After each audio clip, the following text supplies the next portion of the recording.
Good morning mga kasimple! Welcome back to my channel. For today's video, gagawa tayo ng simple dish. Magtutorta ako ng kalabasa with alamang. Ayan po. So napakasimple lang ng dish na ito mga kasimple. So walang masyadong challenge. Kumbaga, ayan po.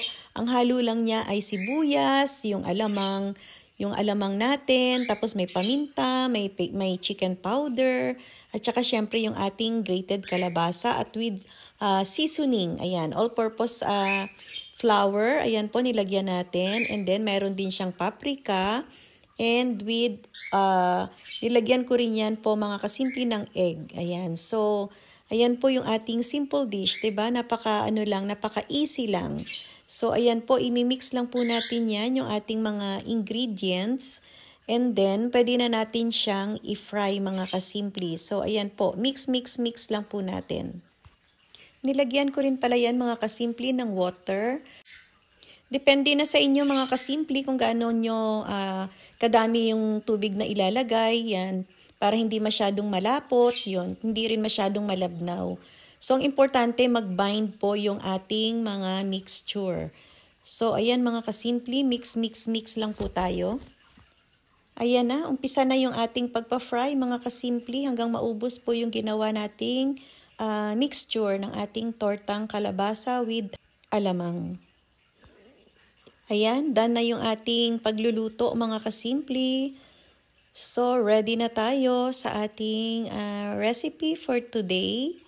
Ayan, simple dish, tortang kalabasa. Ngayon naman mga kasimple, naisipan kong magluto ng arroz caldo kasi medyo malamig ang panahon. So kaya nga lang, nakita ko wala na pala kaming malagkit. So ayan, meron po kaming itim na malagkit, yung glutinous, ayan po. Kaya lang, tignan po natin kung po pwede ba siya na gawing arroz caldo. So wala tayong choice, try lang, experiment lang to mga kasimple. Ayan po, pinagmix ko lang yung natirang puting malagkit dun sa black na malagkit. So, hindi ko lang po sure kung ano ang mangyayari. So, ayan mga kasimple, naka-ready na yung aking panggisa dyan. Yung pinagisahan ko dyan, yung pinaglutuan ko na rin ang aking paa ng manok. Kasi yun ang ilalagay ko, paa ng manok at saka yung tuwalya, yung beef po na tuwalya po. So, ayan. Nagisa na rin ako dyan ng sibuyas, ng bawang, ng luya.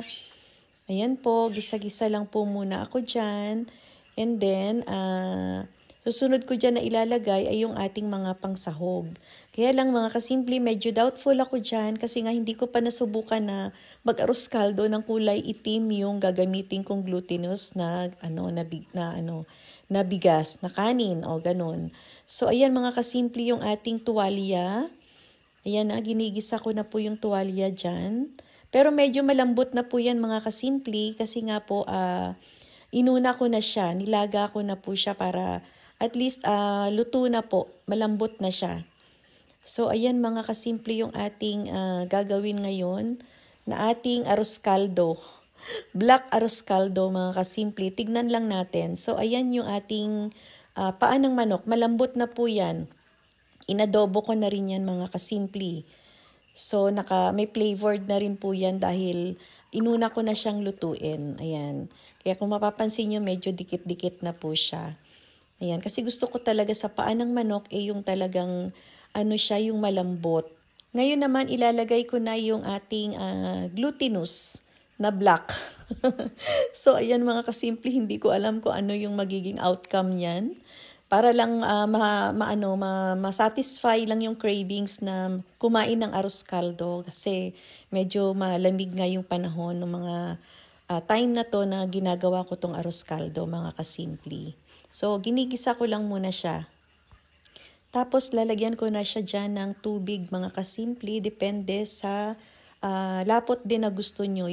So ayan mga kasimple, yan na yung ating arroz caldo. So, minimix ko na siya. Mix lang. And then, pakukuluan ko na siya hanggang sa lumapot na po yung ating sabaw dyan. So, ayan mga kasimple. Tignan na lang natin kung ano ang kalalabasan ng ating black arroz caldo. Ayan mga kasimple, medyo malapot na siya. Malapit na siyang maluto. So, ayan po siya, kulay itim talaga siya mga kasimple. Para siyang yung champorado. So, ang kinalabasan niya mga kasimple, parang champorado talaga siya kasi nga kulay itim.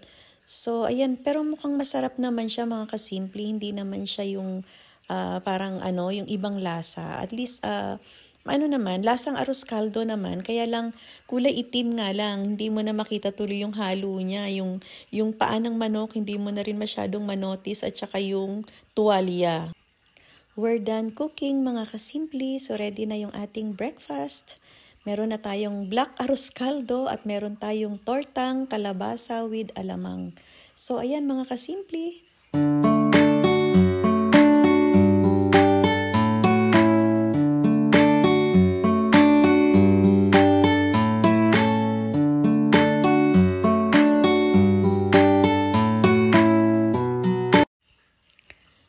Umpisa na tayong kumain mga kasimple. Ayan, husgahan na natin ang ating nilutong black arroz caldo. Ayan, for the first time. Sinubukan lang namin ito mga kasimple para lang talagang masatisfy yung cravings na kumain ng arroz caldo. Kasi nagkatamaran kaming lumabas dyan mga kasimple dahil nung time na yan, napakalakas ng snow. 2 days din po na nag-i-snow kaya nagkatamarang lumabas at naisip na lang namin na gumawa ng arroz caldo po. Kahit na walang yung white glutinous, ginamit na lang po namin dyan ay yung black na arroz caldo. So ayan mga kasimple, tikman na lang natin. Masarap naman siya mga kasimple, okay naman. Feeling ko lang parang kumakain ako ng champorado dyan mga kasimple kasi nga kulay black po siya. Sana nga mga kasimple ang ginawa ko na lang is yung white rice, dinagdagan ko na lang ng bigas talaga. Kasi preference ko lang talaga po kasi yung gusto ko lang talagang arroz caldo yung medyo malagkit po. Kaya usually pag gumagawa kami ng arroz caldo, yung glutinous po talaga yung ginagamit namin. So sana lang ginamit ko na lang po sana is yung bigas na lang po yun. Anyway, so nandun at least nag-try na rin kami, ineksperimentohan na rin namin kung ano yung magiging result. So, okay naman, hindi naman siya ganun ka, satisfying, pero at least masarap pa rin naman mga kasimple. Okay na rin po. Pasok na rin po talaga siya sa aming panlasa. So, ayan mga kasimple, tatapusin na natin ang ating simple vlog for today, ang ating black arroz caldo.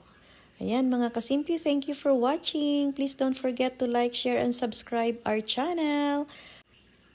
Don't forget, positive vibes lang po tayo. Ayan, love, love, love. Be positive. Ayan, God is good all the time. Mga kasimple, ingat po kayo palagi. And God bless everyone. See you on my next vlog. Bye-bye.